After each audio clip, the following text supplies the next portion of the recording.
I'm ready, let's go. Are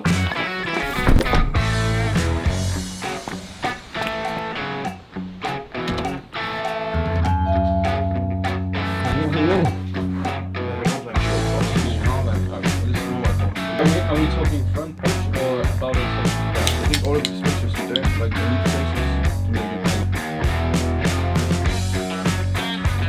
Hey! Today we're doing fashion photography. We have a couple of models in the back, and in about 20 minutes or so we're gonna leave on a location that I haven't seen before. So we have a couple of challenges because we are time limited, and since I don't know the location, we really have to be spontaneous when we get there. So this is Matt, he's modeling today and also organizing this photo shoot. This is Oliver, he's also modeling. And this is my friend Laura. She's the jack of all trades, making sure everything is on right. But we're running a bit late, so I think Laura and I, we're gonna go on location to really see what's there and maybe win some time. See you soon, man. See you. Okay, so we are at the Industry Museum. We're trying to find a location because every single room has different themes. So basically we're in the machinery room right here. I really like how this looks. I think this will be one of the first locations.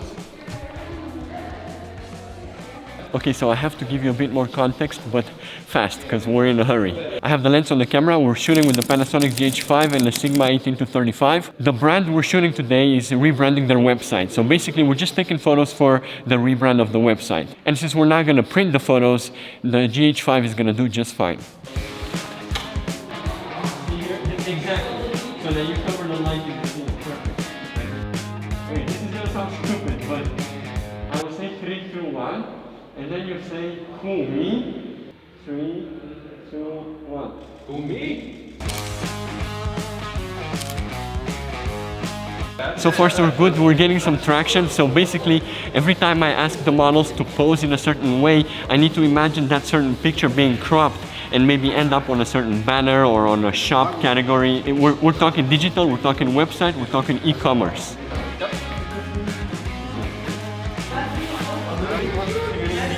Imagine the generations a bit on the shoulders, you know, like it was a bit too loose. Be cool. Be cool. Nice, nice. Anything that you feel more comfortable with the hands, you do. Okay, this is a very spontaneous day. We found one nice location over here. You're not gonna see it right now because it's a bit blurred, but basically we're gonna take a picture of every single model at a time because we really like the background. I'll show you the pictures in a second. Perfect. Yes? Yes. Pass. Yeah, exactly.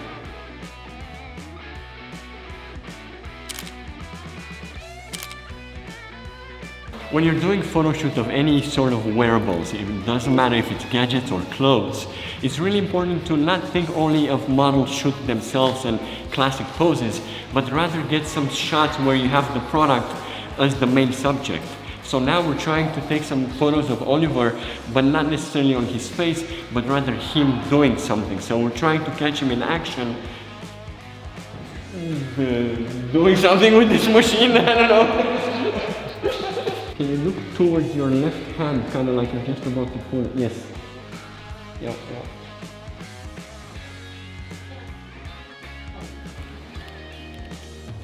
I think this is pretty cool. Good job, man. Next model. Yeah. Not me. I blend in with the background. I told you Laura is the jack of all trades. She's the cameraman today.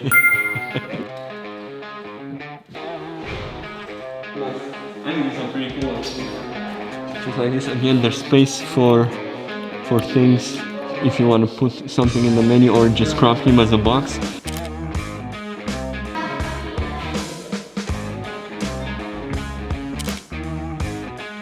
You can easily overlook this corner, but Laura pointed out the neon signs, and I think if we take one model at a time, I think we can get some nice contrast. Not too close to it, more like in this line. Yeah. And we'll play with the angles to see what looks best. Yeah. This is perfect. Perfect. I really like this.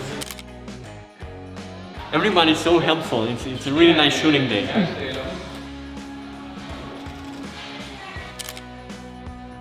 This kind of shots, this kind of spontaneous moments, you can't know how you're gonna composite the picture unless you actually start framing and changing angles. So right now we're just playing and see what works best in post. Yeah, it's magnetic, right? Yeah. Okay, but come a bit closer to this. Rasmus, could you put your chin a bit lower? So like actually, yes.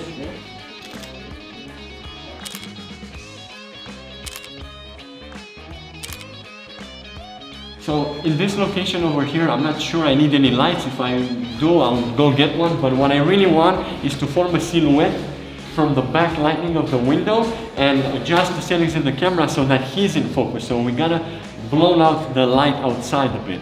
Very important in this kind of situation where you can already see probably it's a bit yellowish, the walls are yellow. You gotta adjust your white balance in camera, otherwise you're gonna have a pain in post.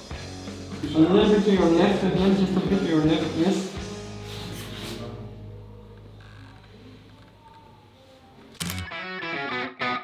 So we had to ask Matt, the tallest of us, to adjust two of the lights on the ceiling because they were forming this harsh light on the model's face. Better to apologize later, right? Shoulders a little bit, so not here, a little bit here, and then the face in the lens, okay? Yeah. Exactly, so like, exactly. That's very, very useful when you're on manual focus on your camera. It doesn't matter the brand, go in your menu and select your peaking focus. Choose your color for the peaking focus. You might have noticed I choose grain for mine, so then you can really see what's in focus. Never trust your eyes.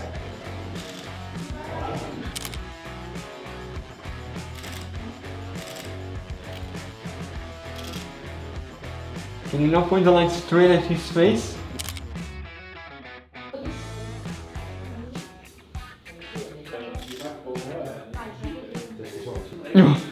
You gotta stop breathing when you're doing this. We're still in the industry museum. We have a more business approach in this room. I'm not sure exactly what it is, but I really like the furniture. We set up one light over here, and then we're gonna take advantage of the yellow light in the back to have some really nice blurred background. The last thing I want you to notice is that on his face, we have half of his face evenly lit, and the other one is dark. It helps with the mood of the room. Check this out. I really like how this looks. I'm not even sure if we're allowed to touch any of these things, but we decided to take some of our own props. So basically now with Oliver, we're trying to pretend he's just having a coffee. This is my morning coffee, my afternoon coffee, my night coffee, my sleeping coffee, and my waking up coffee. And you're waking up.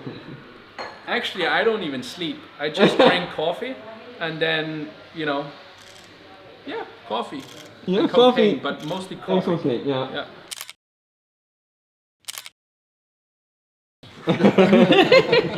A little bit of bromance happening over there, as you can see. Bromance. Bromance. Yeah, it's difficult to see the socks properly, right? I can't stress enough how useful this thing is. I talked about it in a previous video, the Aputure MC, or you can have any LED light with you. It looks small, but it does a huge difference. For example, when we were shooting with the coffee and the socks, I had one of the guys, I asked him to maybe hold the light up top so we really focus on the subject. Guess what time the museum closes at? We finished just in time. We did. We finished just in time, and we had to pack and get out of there because the museum was closing. And obviously I'm filming this days later. I actually got COVID right after that, so you can probably hear it in my voice that I'm still not 100% recovered. But, so in a way I think it's better that I got to see the edit before doing this ending with you, because I really want to share some of my thoughts now that I saw how the whole thing wrapped up. Maybe you also noticed that the video was a bit rushed. My explanation part of it was a little bit rushed. I was all over the place. Today we're shooting with the Panasonic GH5. I have to see my and then with the website and the Panasonic. I didn't understand what I was saying. I'm not blaming you. So first of all, we were in a hurry. We had 3 hours to take as many pictures as we can so that the client can finally populate their new website with new model pictures. And Probably if we were to do it again, we would only focus on one style of clothing and one or two locations in that museum. We were running around a lot, but I really wanted to talk to you about something. The Panasonic GH5 is not a photo camera. You might argue that the A7S III is not a photo camera. And you'd be right, it's not a photo-focused camera. But the more you get to understand your tools, the more you'll be able to adapt to the outcome of your goals. So the premise here was that all these photos of the models would end up on a website. So we're talking digital, not print. Basically, what that means, we don't need so many megapixels. So next time someone goes, "Hey man, my iPhone has 25 megapixels. What about your camera with the 12 megapixels?" Then just ask them, what about it? What? So what I'm trying to say is, megapixels matter, but not always. The client was super satisfied with the pictures, by the way. And I have a lot more thoughts right now that I could just go on forever, but I'll try to organize those thoughts in future videos. What I want you to end this video with is that the more you get to know your tools, your gear, the more confident you'll become in using it. So thanks a lot if you're still watching, and I hope I'll see you next week.